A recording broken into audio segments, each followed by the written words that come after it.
Hey everybody, this is Go-Kart Spartan speaking. I'm just making this video just to talk about, I guess, the Neo Saban and the Hasbro era, but not to rag on it or anything, just to probably find things that I did like about these eras of Power Rangers. Because I made several videos about my distaste for Megaforce and Cotton Fury, and best believe that's solidified. That's still with me. I still don't like those series, but I always try to find something that I like in everything that I watch.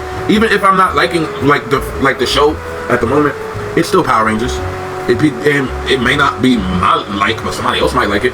And I gotta take into account that this fan base has been so old that we've separated into two camps right now, low key. If you really want to think about it, there's the Saban and the Disney camp of Power Ranger fans, and then there's the Neo Saban and the Hasbro fan era. Like, I was at my job the other day, right? Me and my coworker were talking, right? And like we was talking about like just various things, Kingdom Hearts and stuff like that. I just learned that he likes anime stuff, so we were talking on that. And he told me, we were talking about Power Rangers, and he said, I asked him what's his favorite season, and he said Samurai. And it caught me off guard because I ain't never heard nobody say Samurai before, besides Toa, of course. Like, they caught me off guard. And then I got to thinking for a bit. And I got to thinking, and I asked his age, of course, because I needed to know that information. And he was a YN, so I'm like, more or less, it's a big difference between, like I said before in my previous video on the viewing experience of Power Rangers, is a difference between when you watch whatever era of Power Rangers is your Power Rangers. So a lot of us grew up, a lot of us are old enough to at least have seen Dino Thunder.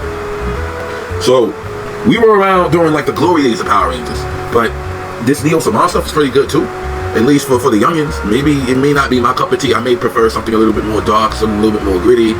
Like, you know, I have my grievances and stuff like that, but the way I look at it is, you should be able to enjoy things, and you should also be able to unenjoy things as well. It shouldn't just, everything shouldn't just always be positive. Like, you should be able to express what you don't like about something. Period. You should be able to do that, and that's what I do for the most part. But let's try to dig up some things that I do like about these series. Like, for instance, let's see, Samurai. Samurai was very closely copied from Shinkenger, but I like the fact that it was copied from Shinkenger in a way, because Shinkenger was such a good storyline that the YNs believe Samurai is the GOAT. And I believe it's the GOAT because Shinkenger's the GOAT. And it's just like, I look at Samurai and I just think to myself, on paper, Jaden isn't a bad Red Ranger. He's a good shooter. He doesn't lose many fights. The rest of the team, everybody seems to rely on him like he's Monkey D. Luffy. They have that captain energy for him. So on paper, Jaden is a good Red Ranger. So for the most part, I give that one credit where it's due. One thing I really liked about Power Rangers Samurai was Decker and Antonio. I love those characters, even though Ricardo Medina's Ricardo Medina. We know, if you know, you know. But I enjoy Decker. I enjoy Serrator. I enjoy Dayu. Of course, I enjoyed it far more in Sentai, but I'm 30. I'm old.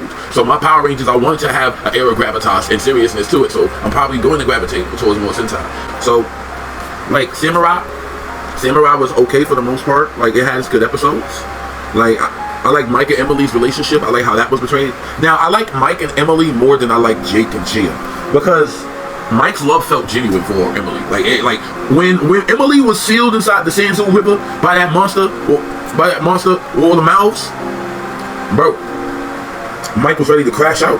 Mike was not playing no game, bro. He was ready to become a Nylock. He was ready to become a Gidoshi, because just to save Emily, bro. Because that power is busted. That power is so busted that monster had. He said, I'm going to take your soul out of your body. And what's going to happen is your soul's still going to be a little bit in your body, but it's not really there, and you're going to be tired all the time. And you only have 24 hours to live. After the 24 hours is gone, your soul is just going to leave your body. It's just going to be a vegetable.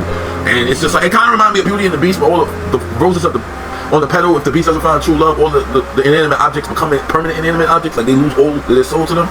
But yeah, that I did like. That episode was great. I like the dynamic between Decker and Jaden, because Decker, he would pull up on Jaden all the time, bro. He didn't even care, bro. My boy Decker was a problem. Bro. And he only had eyes for Jaden, bro. He only cared about Jaden. Jaden couldn't go nowhere, bro. Jaden go to the supermarket, Decker's there. Jaden go to get a shape up, Decker's there. Jaden's doing his laundry, Decker's there. Jaden's trying to talk to a shorty, Decker's there. Jaden's going to sleep, Decker's there. Jaden is in the shower and he needs the soap passed to him, Decker's there. Decker wants that dude. Decker wants that smoke. Decker wants those problems. And Decker wants those problems because Decker don't remember who he is. He don't remember that shit. So Rita took it from him. And the only person that has to live with that tormented memory is Dayu. And that was really good. Like, I like how they did Dayu. I like the dynamic between Dayu and the Pink Ranger Michael, because it's just more or less like, I like the fact that Decker was focused on the Red Ranger and Daiyu was focused on the Pink Ranger, or the Pink Ranger was focused on her, whatever the case may have been. They had their specific opponents. I like it when characters have beef with each other, when characters have smoke with each other, when there's a villain that he don't like the Power Rangers, but there's one Power Ranger he don't like specifically. There's one Power Ranger that I want problems with. There's one Power Ranger that I want to see. I like that, and it's usually the Red Ranger or maybe the Extra Ranger, but. Yeah, that's what I like. I like that about Samurai. The final battle against Zanzic was fire. They used the Shogun mode battleizer. I wish they would have utilized it a little bit more. And then after that, like, they was like, how are we gonna beat Zanzic? And Jaden said the most gangster shit ever. Jaden was like, we're gonna use brute force. And that was gangster in my opinion. He said, we're gonna use brute force. We're gonna keep on moving ahead, bro. It happened the same way in Shinkenja, but it doesn't matter. It doesn't matter. I enjoyed Shinkenja, but I seen it happen in Samurai, and I enjoyed it almost as equally. Now let's try to scrap up what I could like about Megaforce.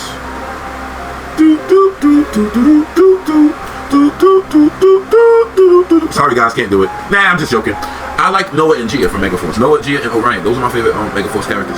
And I feel like Robo Knight was a fleshed out character. Even they made the entire first season of Megaforce about this character. They made it about him and stuff like that. I like the scene where Robo Knight is in the. It seems kind of corny, but it's Power Rangers. Robo Knight was in the library and he started listening to hip hop because he seen a little kid with a Walkman. And now Robo Knight's like, yes, I totally can rap. Robo Knight on the beat, killing monsters in the streets. I hit the button to leap. All these monsters be deceased. I've been in the trenches with freaking Gosei. I don't care, niggas know that I'm doing what I'm supposed to. My name is Robo Knight. Robo Knight. Robo Knight. Robo Knight. Robo Knight. That was funny. That was kind of funny. I can hold you. Like, I appreciate it. Like sometimes Power Rangers can be corny, but sometimes corny can be hilarious. It really could. Power Rangers is a good thing. I've been throwing pies in Bulk and Skull Arts type space for years. Bulk and Skull and Bulk and Spike. And those characters, I like the Bulk. I didn't like Victor and Monty. I'm not gonna say nothing nice about them because I don't remember Ninja Steel that well anyway. But I did like Bulk and Spike. My headcanon is Spike is Skull and Kimberly's daughter, because Kimberly didn't end up with Tommy, not in the canon. He ended up with Kat and had JJ. Maybe in my flawless universe, I probably might have them, because in the future, guys, I'm planning on doing an entirely different universe from Power Rangers. Like, yeah, I'll cover things that happen in Power Rangers, but this universe is its own thing. It's its own thing. I'm currently learning how to animate as well, because I do use the AI. But I want to animate these things just so I can have a little bit more precision. So I am doing some tricks for that as well. But I'm more or less going to continue to do the AI, because somebody has to perfect it. Somebody has to do it. Everybody's too scared or too snobby to even want to try. So I'm just going to be the one to do it, because people scoff at it, and I'm not scoffing at it, man. I see its potential. Its potential is too great to be ignored. But let's get back to Power Rangers Megaforce. I liked Orion. Orion was different than the Ikari guy. The Ikari guy was kind of like Bartella Mail. He was an ultra fanboy. He loved how Super Sentai, he could tell you anything that happened in any of the series. He could tell you any of the warriors, any of the mechs, any of the monsters. Like, guy was like me in a way. And that's what helped me relate to Gokaiga a lot more. Orion's a little bit different, because the dynamic is different in Megaforce than it is in Gokaiga. In Megaforce, all of the Rangers are from Earth, and Orion's from space. In Gokaiga, all of the Rangers are from space, and Guy's from Earth. And, you know, I like what they did with his planet and stuff like that. He became a Silver Ranger. He got the powers. And that was dope. I didn't necessarily like Jake as a character. In fact, I think Troy and Jake are probably my least favorite ones out of them. But it's more or less just because they made him a simp, and that was the only characteristic that he had, was simping for the Yellow Ranger. The Red Ranger, Troy, the guy who plays him isn't bad. I've seen him in other stuff. He can act. I think the reason why I don't like Troy is because he didn't live up to my expectations when it came to Captain Marvelous.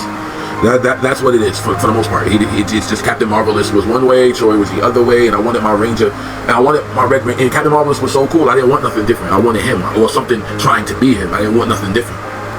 And that's probably my problem. Sometimes I just be wanting more of the same. I probably want things to be how they used to be, and it's probably never going to be that way again.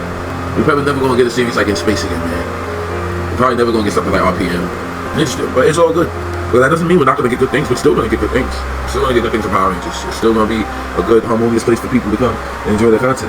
So I enjoyed those parts of Megaforce, and I enjoyed when all the OGs came back, the ones that could, because they apparently, when they gave out the letters, like, it was incredibly disrespectful when the OGs felt disrespected. They felt like they didn't even call them by name. They said Power Ranger in the letter, and it was just a lot of people didn't come back. JDF came back, but JDF a real one. Jason David Frank specifically said, "I'll come back for $1. Bro, I already know who I am and what I mean to the fans. I'm going to keep on portraying this character. And he did that. He came back for Tommy. Carone, she came back. Melody Perkins came back for Carone, and that was good. That was good for someone like me who's an astronomer fanboy who loves Power Rangers in space. That was great. When Lightspeed Rescue, Carter Grayson, he came back. Big Ranger came back. They both came back. That was amazing. The other Lost Galaxy came back. Damon and Liam, they pulled up, and TJ and Cassie, they pulled up too.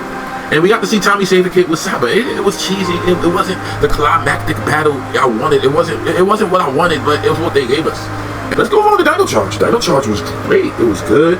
The story, I could follow the story. I could follow the characters. My favorite character one there was Coda, because Power Rangers decided to do something entirely different. They decided to give us a caveman Power Ranger. And I liked him because he was different. He was intelligent in a different kind of way, in a more ancient kind of way. I like that. I like the Red Ranger. I like the Red Ranger's content outside of Power Rangers, because he's just a Power Ranger fan being a Power Ranger, and he be reviewing stuff, and like he's built for this role. He was definitely built to be a Red Ranger. Shelby, she created her own Zord. That was fantastic. That was amazing. But yeah, the villain Sledge, I like Sledge. Believe it or not, I actually do like Sledge, because I feel like Sledge was a comedic villain done right. In the sense where he was just this guy, this bounty hunter, who was just, he had Poison Angel on the ship, this woman that he was constantly simping over and trying to impress. And like, my favorite Sledge moment was when Snide needed to grow big, and Sledge did not make him grow big. Sledge looked at him like, oh, that need to grow big. Look at that Poison Angel. Yo. He think he gonna get my help? Hell no, I'm not pressing shit. The Power Rangers press some buttons, though. Power Rangers press several buttons. In a big blast, they broke one of Zordon's sacred rules. That's why I love that moment, bro. I love that moment because that broke one of Zordon's sacred rules. Never escalate the battle unless Rita or Evil forces you to. And going into the Megazord mode, that's just escalated the battle. Like, how? Like, first of all, I gotta rewatch it, but how did that even happen to begin with? Like, how was the Megazord just here and you're a monster and you not big yet? Come on, you need to get bigger. He tried, and Sledge just wouldn't give him. He just wouldn't give him the Viagra. So Snide just had to stay there, small. This giant Megazord towered over him, and I think I was supposed to let him go. Y'all was probably supposed to let him go, but somebody pressed the X button, and he was done for. He was gone. Another moment where that happened in the comic books was, I think it was around the time Tommy became a White Ranger, and Jason, Zach, and Trini, they were the Omega Rangers. That they made some Z putties, some putties with green evil Ranger powers in them, and they were fighting. And Kimberly got tired of this crap. Kimberly said, "Fuck this shit," and she deadass went inside her Zord, her pterodactyl Zord, or the Phoenix Zord. She went inside the Phoenix Zord, and she blew up the putties. And the Rangers was like, "Yo, Kim, what are you doing? Please stop! You're breaking Zordon's rules." And Kim is like, "Nah, I'm tired of this, Tommy. I'm tired of this. Every day, got a 65 on my Regents exam. I barely passed. You know how insulted I look? I study hard, Tommy. I'm not able, bro. I'm a student, bro. And I'm just gonna wait for Rita to tussle one at the earth and grow him big all that. I have a Zord. I'm gonna blow him to smithereens so completely that there's nothing left to regenerate. But this is a comic. This is alternate universe. We doing different shit, Tommy. But Kim, we're the Power Rangers. But we are the Power Rangers. And I'm acting high, and I'm using my power to rage on these hoes. Kim, I love the comic book versions of the Mighty Morphin Power Rangers. They were some crash outs. They was just breaking the rules and stuff. Zordon was getting mad. Billy was breaking rules. Zordon had to yell at Billy. No, there was a whole up where Billy and Zordon didn't even with each other.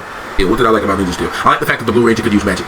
Because in a world of Power Rangers where anything is possible, having a character that has a power set separate from the power set that y'all already gave him is pretty neat. So the fact that Preston could use magic, that was dope. I don't remember Ninja Steel too well, to be honest, guys. I like the crossover episode and the episode before that when Wes, Jim, and Dakota they was wearing Organization 13 hoodies and they was hiding who they were. And then the next episode they were Rangers from different universes and they had to start Lord Draven. Let's be honest, they tried to give us that was just Walmart Shattered Grid, but that's all they gave us, man. That's the closest thing to Shattered Grid. That's the closest thing to a canon Shattered Grid we got. That in the video games. So, like, you know, that's why I made my Power Ranger Shattered Grid Redux. If you're not familiar with it, please go watch it because it's amazing. I worked really hard on it. Understand that I use AI, but it takes intelligence and things to put this together. And I'm not just using AI. I'm using my own voice and I'm putting various different clips and everything together. I'm not just pressing a single button and making a video. This is a process that takes time for me to create. It takes time and effort for me to create these things. It's not as easy as you would think. I understand that I push out this content incredibly fast. but it's just because I've already had most of these Power Ranger ideas prior to even creating my channel. I'm just a natural born creative individual. In real life, I draw, I sculpt, I create things. I created my own Psycho Ranger mask. Prior to this channel being what it is now, this was a Soul Calibur channel. And I'm pretty sure y'all are familiar with my Soul Calibur work because I created a lot of, I tried to create. Every time I get into a new task, I always try to catalog everything. So when I was in Soul Calibur, my goal was to create all the Power Rangers and all the villains, at least the evil generals for the most part. And like if you like creative things like that, and you want something a little bit more creative, more hands-on, something that's not AI generated, just check out some of my Soul Calibur videos because I tried really hard to recreate the images of these characters in Soul Calibur. But yeah, we'll move on to Beast Morphers now. I like Beast Morphers. I ain't got nothing bad to say about Beast Morphers actually, aside from the whole human DNA thing. Beast Morphers was a great story. It was a story about a kid and his father is trying to impress his father, but you know, it's hard to impress your dad, especially when you can't tell him you're saving the world. So like, I understand that, and I like the Rangers. There's not a single Ranger in Beast Morphers that I dislike. I like every single one. I like them. I like Robbie. I like Zoe. What's her name? Zoe? I believe so. I saw big problems. I like her. And Nate and Steel. That was pretty dope because it was like that in Go Busters. It was the robot. Steel was also a robot. So like Beast Morphers was good. I really liked it once they started crossing over with RPM. Because in my mind, it was always an RPM crossover. And then once once Evox was like, yes, little do you know, I was Vinjex. That voice change, bro, I was like, nah. At that point, I was glued to the edge of my seat. Because Beast Morphers done did some things. Power Rangers is touching up on lore. And that's something that I yearn for. I yearn to see the Power Rangers cross lore. I don't want lore to be condensed to just whatever season it came out. I want it to be referenced going forward, moving forward. So when they did that with Vinjex, I was glued and I was invested and I was happy. So yeah, that much I could say I did like about Beast Morphers. Dino Fury. I like the team about Dino Fury. I like the fact that, I'll just say Dino Fury and Cosmic Fury as a whole because they're both the same season, just with different suits. I like the team. I really enjoyed the team. I like their dynamics. My favorite one characters is Ion and Zato. Honestly, because I'm black and they're black and they was red and gold rangers. And that's the first time we had black people as the main ranger and the extra ranger, even though you kind of demoted them both. Y'all think y'all slick because demoting Zato into a beige ranger. Y'all gave him a white. Y'all should have just kept the first costume y'all gave him when he had the all white thing with the red thunderbolt down his chest. Y'all should have kept that. But y'all made him this weird beige color. And Ion, yes, he was a gold ninja in name. But let's be honest, Fern was the extra ranger for that team. At least in Cosmic Fury. By the time it was in Cosmic Fury, it was somewhat a different team. It's the same team, but it was a different team. So Fern was the extra ranger. And why couldn't I just call him the Yellow Ranger? Because that's essentially what the costume was gold, but the way I look at it, he didn't operate like an extra ranger he operated like an extra ranger in Dino Fury. But once we got the Cosmic Fury, he didn't operate like that. He was just a part of the team. In fact, if you really want to think about it, that team didn't have a Blue Ranger until the last episode. Because Ollie was evil throughout 8 to 9 episodes. So, like, that team was a team of 6 Rangers, and Fern was their 6th Ranger. So, yeah, that's why I did like things. I like the fact that my boy David Yost got to come back and, like, be a mentor to the team and stuff like that. Because the OGs all need new mentor roles. Now, I done seen some shots about Power Rangers, I think it's Ninja Kids. They're doing a promotion with Power Rangers Reignition, and they're using the suits from Toku J. He's this Instagram creator that creates Power Ranger designs. And, yeah, I don't know where they're going to go with it, but they're clearly going to do Mighty Morphin, but I don't know where Power Rangers is going to go from here. What I mean by that is, Disney, Hasbro, whoever's in charge they're working on something Power Ranger related. It's probably going to be Mighty Morphin. But at some point, we're going to have to branch off from Mighty Morphin. It can't just constantly be Mighty Morphin. So, my question is, what are we going to do in the future after we get through this Mighty Morphin resurgence? Because it would be nice to see Rocky, Adam, and Aisha as mentors. It would be nice to see Catherine or Tanya or Justin as a mentor. It would be nice to see these characters. And hopefully enough time would pass by then for Austin St. John to come back. Because, you know, he was in trouble for a lot of things. He was in trouble for a lot. But, like, hopefully in a couple of years, enough. Look, if Brock Lesnar could come back to the WWE, Austin St. John could come back to being the Red Ranger, guys. That's all I'm saying. I like Lord Zed's design. I like the fact that he had the Z putties. Those were nice. I do like Bajillionaire because the concept of her is interesting. She's a businesswoman. We don't get much of that in Power Rangers. I say I don't like Bajillionaire, like I rag her on the daughter and just Cosmic Fury as a whole, but that's just because I love Ikagen and Madoko. Like I glaze these characters. These are my favorite Power Ranger Sentai villains of all time, and I wanted them to do him justice. I wanted them to make him a menace, even make him a backstabber, or I just wanted him to be truly evil, and because that's how in my eyes he was in the Sentai. In the Sentai, when they introduced him to Madoko, they was like, yeah, they destroyed thousands of planets and killed trillions of people. And I was like, yes, because I like real evil. Well, I don't like real evil in real life. If you're doing real shit like that in real life, get the fuck out of my face. But in the fictional sense, I love evil, bro. And I like evil when it's really evil, remorseless, ruthless, merciless, malevolent. I like that. And I didn't get that. I didn't even get that with Zed or Bajillionaire or Squazzle or anything. We didn't get. I haven't felt malevolence in a long time from Power Rangers. That's what I want to feel, malevolence. That specific emotion of evil. Like the last time Power Rangers made me feel malevolence was Lord Draken in the Boom Studios comic books, because Lord Draken was this overarching threat that put the Power Rangers through the ringer. He put them all through hell. That's the last time I truly felt malevolence. So yeah, honestly, but I half wish I didn't include Inkworth at all. I wish I didn't even make him. I wish I could have just made your own little another Squid Game character that looks in the vein of Bajillionaire in them instead of massacring my boy, bro. Thank God y'all didn't touch Madoko. And anyway, she got a thong on. Anyway, yeah, bro. But I like that, and I love Once and Always. I love Once and Always. I don't even got anything bad to say about Once and Always. It was perfect, just in my opinion. It could have been better, but for what it was and what Power Rangers is showing me is capable of doing, Once and Always was perfect in my opinion. It was perfect, every single way. I'm gonna leave it at that. I just wanted to, talk about some nice things for the Hasbro and Neo Saban era, because I know I rag on it a lot. And I understand that, it's Power Rangers, we all enjoy it, and at the end of the day, I want us to all be united as Power Rangers fans. I don't want us to all be divided. Like, we should all be united, and maybe I need to learn a lesson. But yeah, essentially, that's what Power Rangers is all about, learning lessons, man. So, man, I just want us to all be united. So, I don't necessarily like the seasons from Hasbro, or I don't like them that much, but they're still Power Rangers, and I appreciate them for what they are. There's things that I do like, and there's things that I appreciate. So, yeah, alright, I think that's enough, guys. I'm gonna catch y'all later. Y'all have a marvelous day.